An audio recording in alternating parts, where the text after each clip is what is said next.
Hi, my name is Dr. Sasha and I'm an internal medicine specialist practicing in obesity. Last week, we talked about weight bias and discrimination. And this week, I'd like to unpack obesity as a chronic medical condition and dispel some myths around the causes of increased weight. Myth number 1, obesity is simply a matter of calories in and calories out. We used to think that obesity resulted from a lack of willpower to eat less and exercise. This misunderstanding of a complex illness caused the blame to be placed on individuals who have increased weight. But we now understand that obesity is caused by numerous factors, and weight is affected by your environment, genes, your biology, emotional health, lack of sleep, medical problems, and even some medications you may be taking. Even with the same diet or the same amount of exercise, people will vary widely in the amount of body fat or weight at which their body settles.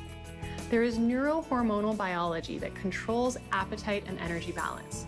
What that means is that our brain actually controls eating behavior and whether we hold on to fat.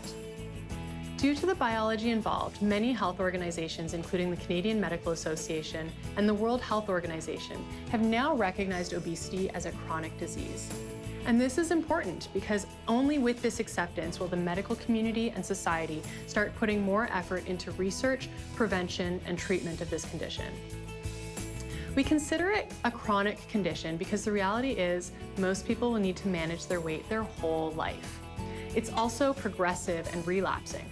Progressive because the normal course of this disease is ongoing weight gain throughout adulthood, and relapsing because weight regain after loss is normal. In fact, when you try to lose weight, you may notice that it becomes progressively more difficult.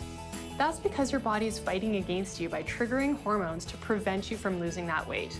These hormones will cause your metabolism to slow down, so you burn fewer calories than you did before, and then increased feelings of hunger, more awareness of and enjoyment of food, and your body will do everything it can to hold on to weight. Researchers call this the starvation response. Obesity is not only a chronic disease, but it's also a major risk factor for many other health conditions, including type 2 diabetes, heart disease, sleep apnea, fatty liver disease, endometrial and colon cancer, infertility, and mental health disorders, to name a few. So it's important that we recognize obesity as a chronic medical condition, because if we don't, we're going to keep looking for quick fixes and magic pills and short-term solutions that will ultimately fail, instead of turning to proper evidence-based medical treatment. And that's the topic of my next segment. My name is Dr. Thanks so much for watching.